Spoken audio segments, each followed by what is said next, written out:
Welcome to my channel achieve with astro सुधा।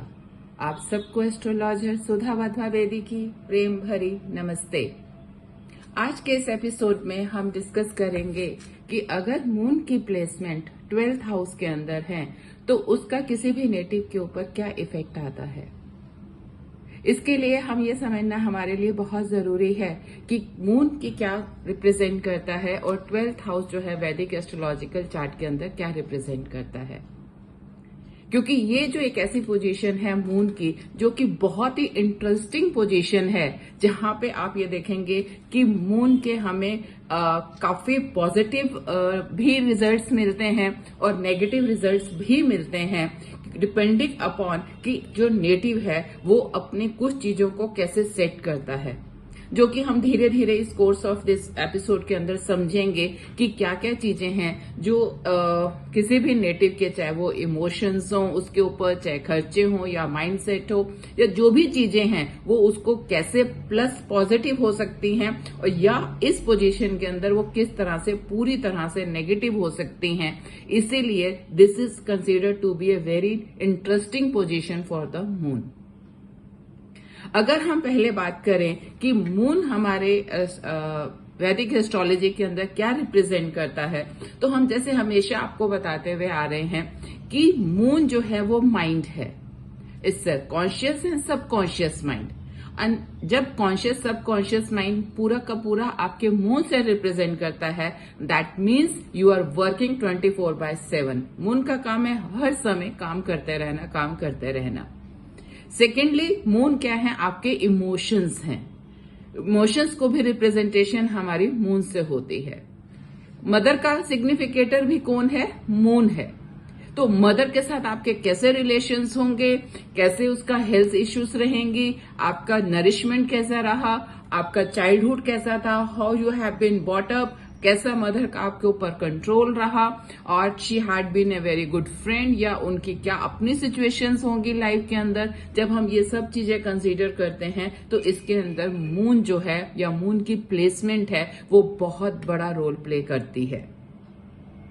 साथ ही साथ moon के लिए जो एक बहुत इंपॉर्टेंट चीज और है कि मून जो है वो सबका फ्रेंड है, इन द सेंस कि ही कंसिडर कि मैं सबके लिए, मेरे कोई एनिमी नहीं है।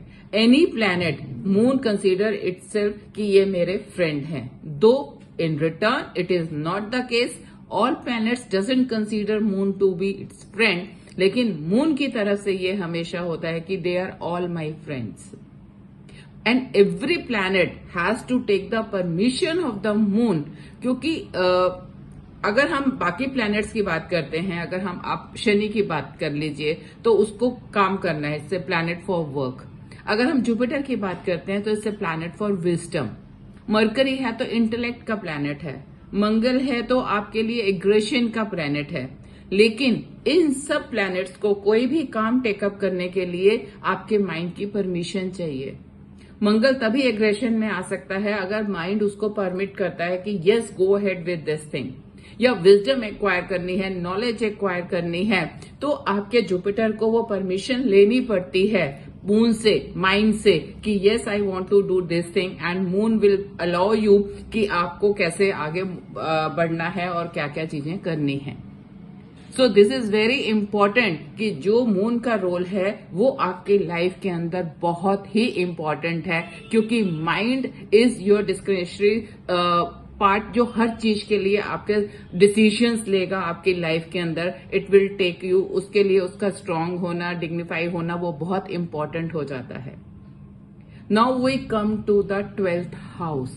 What is our 12th house? तो 12th हाउस के अंदर जब हम देखते हैं तो it represent our losses. It can be of any kind of loss, loss of energy, loss of wealth, loss of health, loss of money, loss of relationship, anything. अगर हम लॉसेस की बात करते हैं तो आपको 12th हाउस का जो चार्ट का 12th हाउस है उसको देखना है। That will represent your losses. At the same time it represents your expenditure, कि आप क्या, मतलब किसी भी चीज पे अगर वो खर्च हो रहा है तो that is seen from that 12th house, कि आपका खर्चा कैसे होगा, it will be in the right things, या पैसा वेस्ट होगा, निकल जाएगा आपके हाथ से, किस तरह के खर्चे आपकी लाइफ के अंदर आएंगे, वो सब चीजें भी जो है वो हम 12th हाउस से देखते हैं।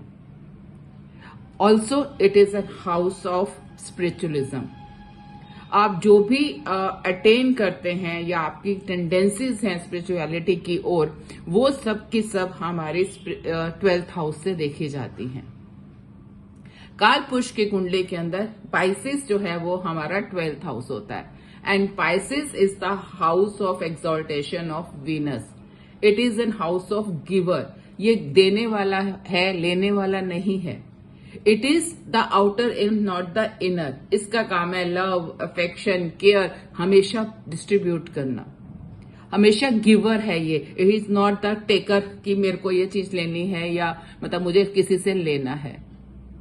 Also it is the outer and जहां पे काइंड ऑफ इमेजिनेशंस आप सोचते हैं, ड्रीमी वर्ड है कि क्या मतलब एनीथिंग यू मतलब ड्रीम ऑफ कुछ भी आप कर सकते हैं, तो वो भी आपको 12th हाउस से ही देखना है। नाउ व्हेन टू थिंग्स, आपका माइंड एंड दीज थिंग्स, ये जितनी भी सिग्निफिकेशंस हैं 12th हाउस की, जब एक दूसरे के साथ अटैच होती हैं तो उसका इफेक्ट आपके माइंड के ऊपर क्या आता है। मून माइंड है, 12th हाउस इट इज मतलब पोजीशन जो उसकी हो जाती है वो एक वंडरर वाली हो जाती है। 24 घंटे इधर उधर घूमना, उसको कुछ नहीं पता मैं क्या करूं। लेकिन if this native has a system, अपना उसको मालूम है कि मुझे next 10 year 20 year this is my goal, this is the way I am going to proceed, मैं ऐसे ऐसे ये सारे काम करूंगा, and he is busy all the time, he has complete discipline, complete business अपने काम के लिए, उसके पास हर चीज लाइन डाउन है।